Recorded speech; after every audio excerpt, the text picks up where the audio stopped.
Welcome back. This is the second of 2 episode recaps. I am still Michelle, the MKB AI host robot, and this is definitely another big episode full of powerful insights from across an entire season of our show. Just like last time, I'm going to break in and hit you with some clarifying, orienting thoughts before we listen into some great moments from previous shows. Sometimes a great episode begins with a personal story. This one does. Mills reconnects with someone who's run in her circles for years, and what follows is a meaningful dive into business transitions, exits, and scaling with clarity. It's a powerful moment that reminds us, networking isn't just about business, it's about timing and shared experience. Welcome back to another episode of the Mills Knows Bills podcast. I'm your host as well as CEO of MKB, Mills Bender. And with me today, I have a dear friend of mine, Carrie, who we've run in the same circles for a while, but we really just recently connected maybe a year ago now. I was thinking about that this morning. How long has it been? It's probably about a year. About a year now. Yeah. I don't even remember the initial interaction. It was here. I think it was here. I think Josh introduced us. Yes. I remember you walking into the office. I'm like, I know you. I've met you before. I've seen you before. I know you. Yes. Put 2 and 2 together. Oh, yeah. That's awesome. But it's surprising, though, because like you said, so many circles, especially the UCF community, it's shocking that we hadn't, rubbed shoulders before. I mean, we had, but we also hadn't. We're both part of the alumni board for the College of Business. That's right. Never really... No one-on-one time. Yes. Yeah. So it's just kind of those recognition pieces. But anyway, perfect timing. Tell everybody about yourself. Awesome. Where should I start? Let's start with this. Let's start with this. Oh, no. There's a little bit of green in the background. Yeah? Because I'm from Philadelphia. Oh, my word. I have to say, we are Super Bowl champions. The Philadelphia Eagles won the Super Bowl. There was no way I wasn't going to put that on. I was wondering how long it was going to take you. Just a couple seconds. I am riding Brandon and I should have taken bets. Yeah. He was just in here. I saw him and he came up to give me a hug and he goes, "You did it." I'm still processing it, but I just noticed the green. It's for you. It has nothing to do with my branding Appreciate at all. It. Yeah. But from Philadelphia. And moved down in 2004 and pretty much went straight to UCF. Stuck a flag in the ground and did a couple things since I've been here. That's awesome. Today, I do 2 things. I own and operate a company called Boss Group International. We are a merger and acquisition firm. We help people buy and sell businesses. And I am the chief marketing officer at Coastal Investment Company. We're a private equity real estate company. We help successful people get access to and advice about institutional real estate and venture capital investment opportunities. Honestly, both are so interesting. I wanted to focus today on the business broker / M&A side, but we will save a little bit at the end for the Coastal side because the demographic that listens to this podcast would benefit greatly from hearing more about what Coastal does. I know I've gone upstairs, had the conversation with Greg and learned a little bit more, and I get excited about it. It's fun. Well, the cool part is, so historically, I've been a marketer by trade. And from, in college years, I owned a couple different types of marketing companies. But for 12 years, I owned and operated a marketing company that I just sold back in March of last year. So, wearing every hat that you could run in a company, which you're familiar with. Yep. We had a team of about 40 employees. We were doing 12, 13 million in sales. It was a nice, healthy company. For a lot of reasons that I won't get into today, I wanted to exit. Yeah. And marketing was primarily what I've done. And I'm shifting the narrative to now more on the M&A side. But what's beautiful is every time I sell a business for somebody, there's 2 questions that business owner has. What do I do with this money? Yep. And how do I kick the can or negate some taxes, right? Yep. Tax strategies. That's what Coastal does. Yeah. Coastal's clients are high net worth individual business owners that eventually want to exit. Absolutely. Right. So there's the 2 intersections of what I'm doing, where marketing is now just something that, as business owners, we always are marketing. We're always marketing. We're always selling. Yeah. And every business is a marketing company. How you get the attention of your client, right? That's the tactic. What your business actually does is different, but every business is a marketing company. So instead of being a marketer, I'm going to be a M&A advisor and broker and help people with investments. And it's a fun new chapter. It's exciting. This moment cracks open a world most business owners don't get access to. Investing like the pros through curated deals, not stock market guesses. If you've ever wanted to diversify but didn't know how, this conversation could be your first breadcrumb towards smarter wealth building. Wealth is, I don't know, subjective to an extent. But think about, you're driving down, you see a multifamily complex being built. Mm-hmm. You don't ever go, I could probably own a piece of that, right? No, because we just don't talk about it. We don't talk about it, but also, what we do with Coastal is we get these curated opportunities from our developer sponsors where the average person or wealthy person can't call up that sponsor and say, hey, I want to invest in this. It doesn't work that way. Yeah. When we're taking $20, $30, $40 million positions in these opportunities, even some of our clients write pretty big checks. Our minimum is typically $100,000. People can write $100,000 and own a piece of an institutional grade asset and get a way better return than if they own that in a bundled up, stock or REIT or whatever it may be. So, most financial advisors have a limited amount of items on their menu that they can sell you because they're governed by these large conglomerates. Yeah. Most of them don't offer alternative investments. They don't, because it's just not something that is readily available. And there are barriers to entry if you wanted to go out and do it on your own. And so it's nice that you get to have a small sliver of that pie through something like Coastal. And I like how you have, I think you mentioned 5 different buckets of how you're diversifying your money. I think that's great. I get asked all the time what my opinion of crypto is. I give the same response every time.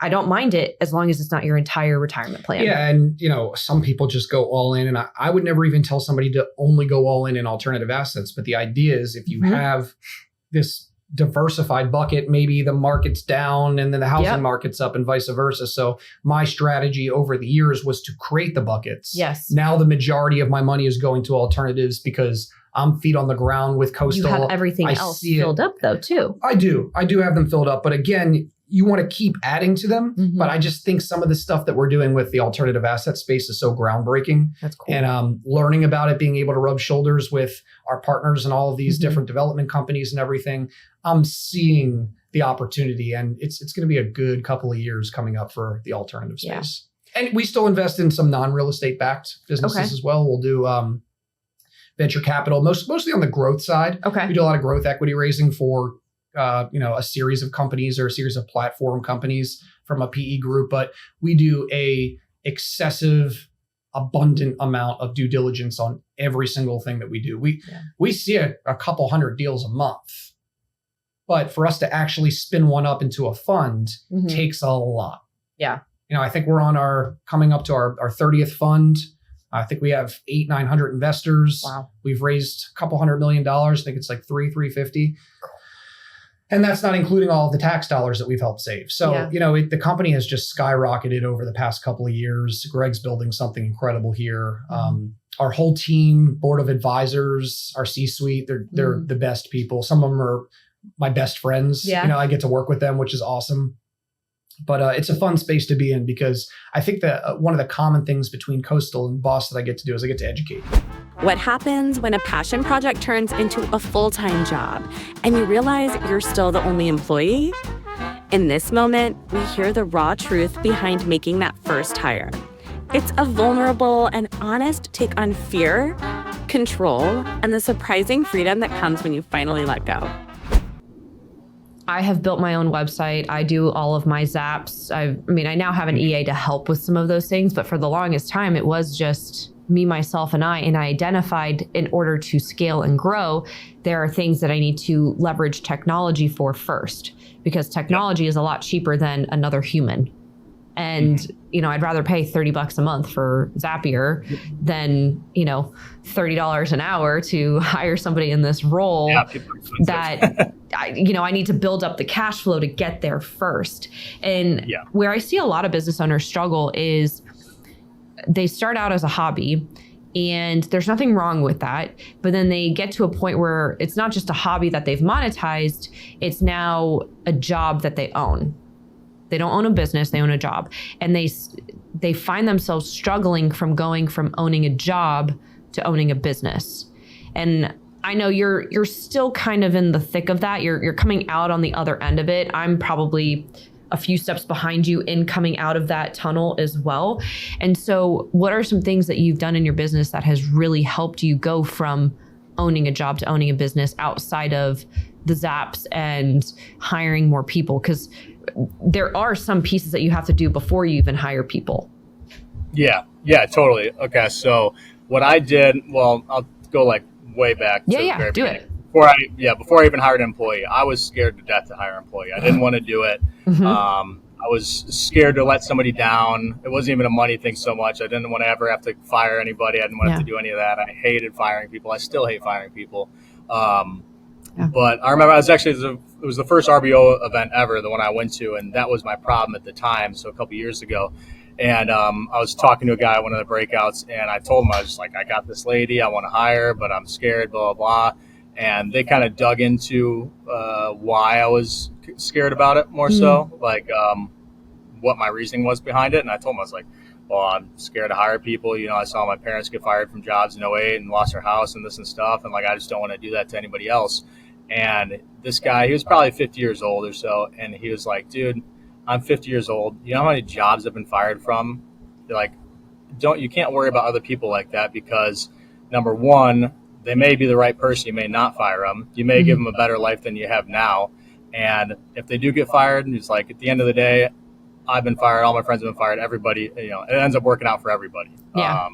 So that kind of gave me the confidence to hire my first person. And the first person I hired was just an admin. So the first thing I took off my plate was invoicing, like scheduling stuff, invoicing, emails to a certain extent, doing estimates where I would still provide like the, I don't want to say intelligence isn't the right word, but I would provide the specific like numbers and details that person just doesn't know about for industry specific stuff. But they would actually take care of putting it into the document, formatting it, sending it out, make sure it gets signed, make sure you get the signature back, sending the deposit invoice, coding everything correctly, filing it all that kind of stuff. So that was like the very first thing I did. When Mills hears about a restaurant showing 7 figures on the bottom line on paper, we learn a rare secret to success. But it's not just about the numbers. It's about knowing when to step back, hand off control, and even consider hiring a CEO. This conversation is a masterclass in scaling with vision and humility. I think you're asking all the right questions, though. And I think that's something that a lot of business owners forget to do, is asking the right questions and giving themselves space to get the best answer possible, you know? Yeah. And so we've talked a lot about scaling and growing a company. I know that you did some preparation in advance of this podcast. What's something that I've not asked you about that you want to talk about today? Something you haven't asked. I guess I'll say, like, you didn't ask about this, I guess. It's kind of random, but I guess, no, we touched on it a little bit, how people get started. And I would just like to say this out there, because I don't know if a lot of people think about it, but when you are trying to do that transitional phase from, you know, you're in another business, whatever, you want to start your business, people are like, want to know how to get work, etc. Like when I started this, I had never actually filed a permit before in my life. I didn't even know what the paper, I didn't even know the right paperwork to get together to send it in. Like literally, I got my first job and I was like, well, I guess I got to figure it out now. I had never done it because I always subbed it out. And the way I got that job, like people think it's all like sexy, whatever, how you get the work. Like literally what I did is I made a spreadsheet of every single person I knew, like 500 people that I knew that were down here. And I put their phone number and their email on a spreadsheet. And I said, okay, because this is like the basic question I asked myself. I was like, okay, how do you get, like this is the most basic question ever. How do I get jobs? And I went, okay, well, if nobody knows that I have a business, then there's no way I'm going to get jobs. Like that's the most basic level of thinking. So I was like, okay, how can I get people to know that I have a business and I don't have any money? So how can I get people to know my business without spending any money? Because I wasn't going to spend money on advertising. So I just made a list, a spreadsheet, name, email, phone number. And I committed to calling 5 people on that list every single day and not ask them for anything. Just say, hey, it's Trent. I just want to let you know I started this business. Here's what we do. If you ever need anything like that, you know, just let us know. And if people didn't answer, I left a voicemail, and then I'll send a follow-up email. And if I did talk to them, I still send a follow-up email with their stuff. And I just did 5 a day, every single day. And I hate calling people, like cold calling people. I hate it. It's my least favorite thing to do. That's why I only did 5 a day, because I was like, if I got to get this list done, I'm not going to do it. So I just committed to the 5 a day. And that's how I got my first job. And we figured it out from there. Yeah. So it's just, there's a lot of excuses you can make for not starting. It's really simple. And I think I love how simple it is, because very often we'll overcomplicate things. Mm-hmm. You don't need to have this grand online marketing strategy in order to have a thriving business. My friend Chloe and I talk all the time about how, would you rather be viral and have no money in the bank, or have very few people know about you in terms of virality and have a lot more money in the bank? And there's this huge disconnect today on social media where we look at these people who have thousands of followers or views, and we think that they're living this lifestyle that they can actually afford, when in reality, chances are they might not be able to afford it. And it's great that you talked about how you get started, because there's somebody listening or watching who either wants to get started but doesn't know how, or somebody who's struggling because they've overcomplicated things and they just need to go back to the basics. That's all they need to do. It's not the sexiest of things, but you know what? That doesn't always pay the bills. So being able to have that simple strategy, I think, is really, really cool. Here's where it gets real. We get into the long game, succession planning, selling, or passing down your business. And what you'll hear is both empowering and sobering, because most business owners don't know what their company is worth. And by the time they need to, it's too late. This is about turning guesswork into strategy. Whether you're 5 years from exit or just starting, listen closely. I was talking with a client the other day who he hired me back in February of last year, I think. It was right before I gave birth. And so I told him, I was like, listen, I'm building out my team. I'm going to be working. So don't be alarmed when you see I'm massive in terms of my belly, right? Yeah. But we worked together, and his goal for 2024 was just make the same amount top line revenue, which was 5.6 million. Solid. A few months later, I start building out my team. I say, listen, I'm no longer the best fit for you. You need to work with this person instead. We get to the end of the year, without even trying, he made 9.8 million. Wow. That's without incredible. Even trying. And he's like, I thought I was going to get to 10 million and want an exit, but I'm still 4 years out from when I would even potentially pass it down to my kid. Now what? And so now we're having the conversation of, okay, well, you need to bring in some additional hires if you want to keep growing. Like they need a management team. You're going to very easily hit 13 million this year if you keep on the same trajectory. That's incredible. So, and it was funny because when we chatted just a couple of weeks ago, he's like, you kept telling me I was going to get close to 10 million. I didn't believe it. We got close to 10 million. I'm like, I told you the numbers don't lie. If you keep doing what you're supposed to do, it'll get there. But he does have the desire to either pass it down to his child or sell it. And so now we're 4 years out from that target and wanting to get there. Good time to start having the conversation. That's what I was going to say. Yeah. Is that a good time to start having that conversation? Yeah, I mean, honestly, there's never a bad time to start having it, because, business owners probably have a goal of when they want to exit, but you have to understand what it's worth today. Yes. And then how far away are you from hitting that goal to be able to exit? Thank you. And I know you preach that. Yeah. We've talked about it, but it just, yes. Having a temperature check a lot of times, and especially in blue collar businesses, it's heads down, work. You're not taking a step back and looking at the quantitative data. You're just coming in and how do I serve my customers? How do I build my business? But it's really important. And I'm guilty of this too. When I was running my marketing company, I didn't have an exit plan. Yeah. I didn't have once we get to this number. But honestly, it's something that everybody should find out now. And we typically give, a courtesy-free broker opinion of value to let people know where their business is, if it fits certain criteria, of course. Yeah. Just so they have a benchmark. Yeah. And let's talk about what's next. I also think that an interesting part of what we're doing with Boss Group now is we're trying to help people with the growth space, where it's kind of like a growth consultancy. I haven't fleshed out how I'm going to do this yet, because you and I talked about this over. Okay. Yeah. All right. So it's very simple. I would say 7 to 8 out of 10 people that come to me to want to sell are not ready to sell. And it comes down to a variety of things that fall into 3 buckets. Okay. Financial reasons, meaning either their financials are not organized, or it's a lifestyle business, or there's just not enough income there. Operations, like we talked about, the owner of the business is the business. There's no standard operating procedures. There's no part. There's nothing for continuity. Or 3 is marketing. There's no brand value. They're just not getting enough leads or sales.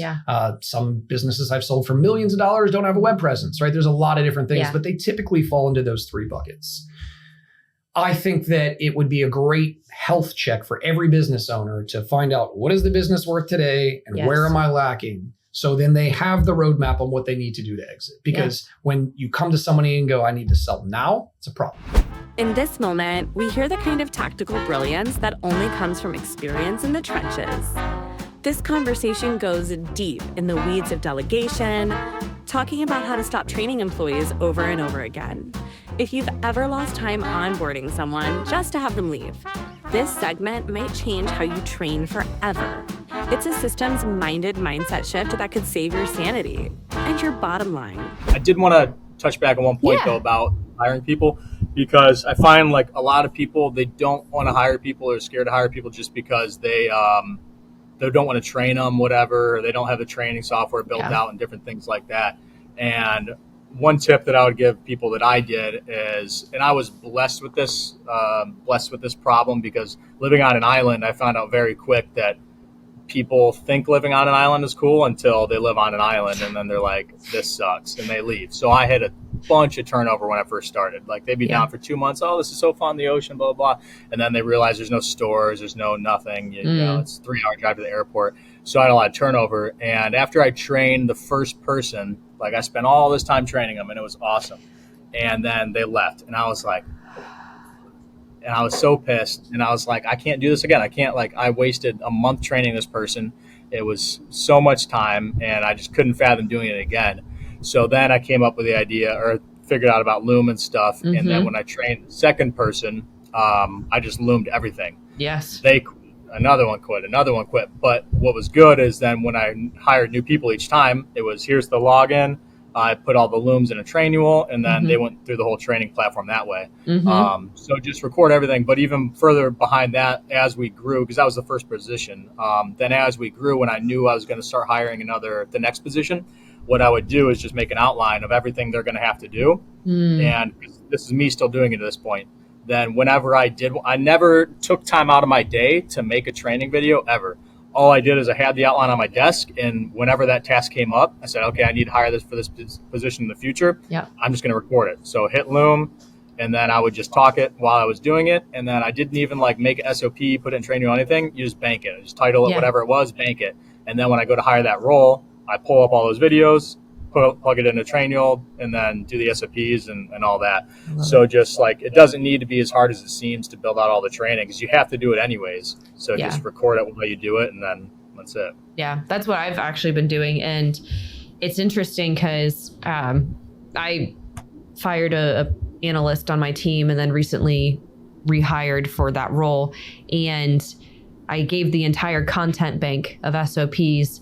And with that, we identified a lot of gaps in the SOPs. And so I said, all right, anytime you have a question, we're going to hop on a Zoom. We're going to go through it, because mine's a little bit more hands-on, because it's very subjective. It's not always just a one-size-fits-all. And so we'll record it, and we bank that for an additional SOP. And I said, next time you do this, you're going to record yourself doing it. And so now I have my team members creating their own SOPs, and it's been a weight lifted, because now it's not like you just have a perfect system all at once. You kind of need to see what breaks, so that way you can fix it. Well, that's it, folks. Another Great Mills Knows, Bills, and MKB podcast in the books. Get ready for lots more. New seasons are being recorded right now. Literally, they're recording right now. Remember, I'm an AI bot, so I see the ones and zeros flying around. Now, remember, if you are a business owner, you must know what's going on financially in your business. If you suspect that you don't, listen to your gut and contact us. A real human, not me, will be there answering your questions. We believe in building real relationships between true professionals to grow your business to new levels. Let's get to work.